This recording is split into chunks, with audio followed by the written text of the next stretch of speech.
When most people think of carnivorous plants, they think of the notorious Venus flytrap. But there are other plants that feed on prey, like Drosera, the tiny sundews that fascinated Charles Darwin, and the exquisitely beautiful genus Sarracenia, otherwise known as pitcherplants. North American pitcherplants are commonly found in bogs with low nutrient soil. A lot of your plants, they have what they need to survive that they get from the soil, and these soils just don't have it. So they've developed this really unique adaptation that they have a pitcher that has a sticky sap on the inside that attracts insects. This is the trumpet pitcher plant. The pitcher is actually a modified leaf that has evolved to hold water. The insects will actually fall into water that's held within that leaf and drown. Pitcher plants have many different tricks for luring in insect prey. Color will actually act as a lure for some insects because they might think that that's a flower that they're coming in to pollinate. The hooded pitcher plant, there's these white spots, there's less chlorophyll, so from the inside, it looks almost like a cathedral, like stained glass. And that kind of brighter flashes of light are attracted to bugs. The insects go inside, they get broken down just like our stomachs break down our food. Carnivorous plants use enzymes to help break down the food, and then the plant will absorb the nutrients from that insect. A scientist opens a dead pitcher to inspect the plant's previous meals. Well, they're very well digested. Though Sarracenia range from Newfoundland to Florida and Texas, most are found in the southeastern United States. There's a lot of habitat constraints that pitcher plants are currently dealing with. Habitat fragmentation, they used to be a lot more present on the landscape, but now in areas like these, you get them hanging on. As our human footprint grows, pressure on rare plants increases. Poaching is one of the concerns. When someone comes to a location and they dig up a plant without permits or plants that aren't rightfully theirs. They're a charismatic species that people like, and so they're more likely to get taken. And that really is very destructive to populations like these where there's such few numbers. It is illegal to remove protected pitcher plants without a permit. When they're actually taking them from their habitat, they're more than likely not going to survive. In the state of Georgia, the Department of Natural Resources and other entities are working to conserve pitcher plants. We've partnered with the Department of Transportation that when they have a project, they notify us. We can go out and survey. If there's any species that we are concerned about, we have the permission and right to rescue them. The Georgia Department of Transportation recently worked with the Georgia Native Plant Society to rescue hooded pitcher plants beside a roadway. Hundreds of these hooded pitcher plants are being kept in a safe house where poachers can't get them. Today, senior botanist Lisa Cruz leads a scouting expedition with the Department of Natural Resources staff and Georgia Native Plant Society experts to find a home for the rescued plants. The question we were having is whether we should plant them with other pitchers or not. We'd be mixing up genotypes. I just have a comment on the mixing. This, I think, is still expanding rather well because of the management here. And so I would hate to be taking up microsites that might already have seed in them. Look, there's some sundews too. We're seeing here some things that are from pitcher plant bogs in general. Is toothache grass. So it's an indicator that the water levels are about right. As we walk back, we'll kind of flag maybe small microsites that might work.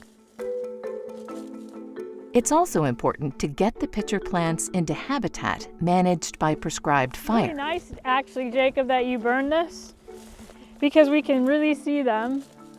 The timing's perfect.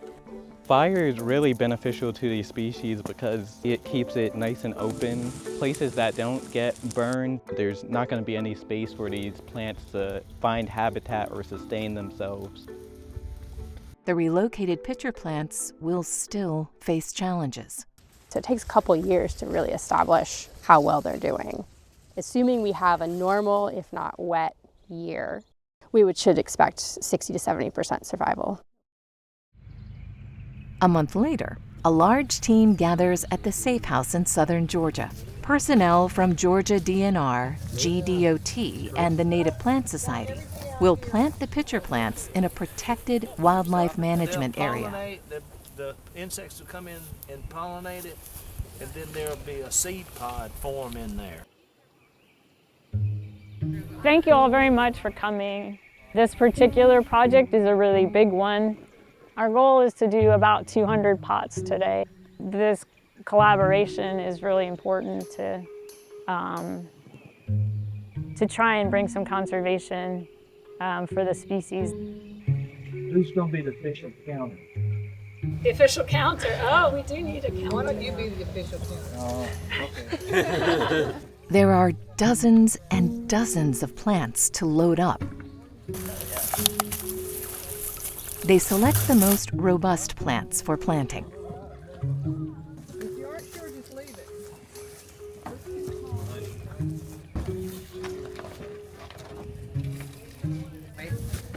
I don't have a good sense of You'll have to move these two.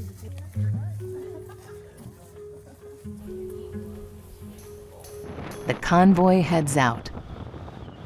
The group has grown even larger. Welcome to Talia, Caitlin, and Katie. They just joined us, Brian, Erica, and Whit next to me. Jacob is in charge of a lot of the land management and restoration out here. A lot of snakes out here. Just watch where you step. If you see a snake, just get out of its way and let it go where it wants to be. For the smaller pots, definitely post hole diggers are the way to go. Make a hole about the size of that pot. And you want to dig it down probably a little bit deeper than what the pot is, and then fill it back in. And the other thing that's important, you want to make sure the bottom of that hole is touching the bottom of the Pot.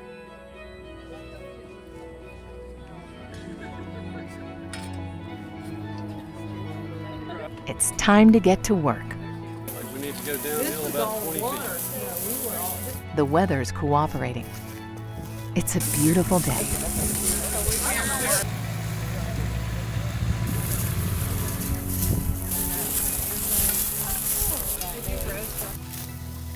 There's some little rhynchosporas here.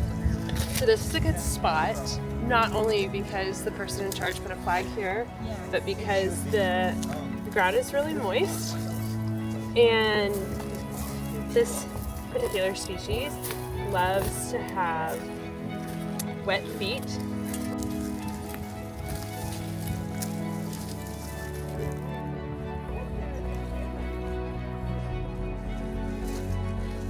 After months of planning and logistics, it's all coming together for the rare plants. Lean it. You can take one hand like this, and kind of squeeze it. So you can turn it upside down.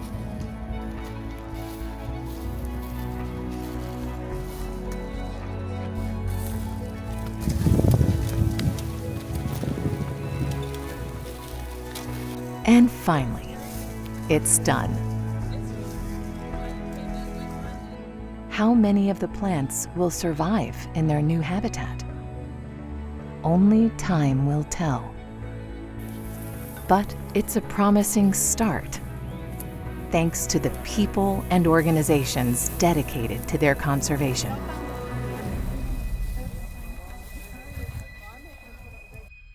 Pitcher plants may seem like the fearsome predators of the plant world, but in reality, these stunning botanical marvels are fragile, threatened by poachers and habitat loss. Like other imperiled species, they need a helping hand if we want to ensure the survival of these devouring beauties.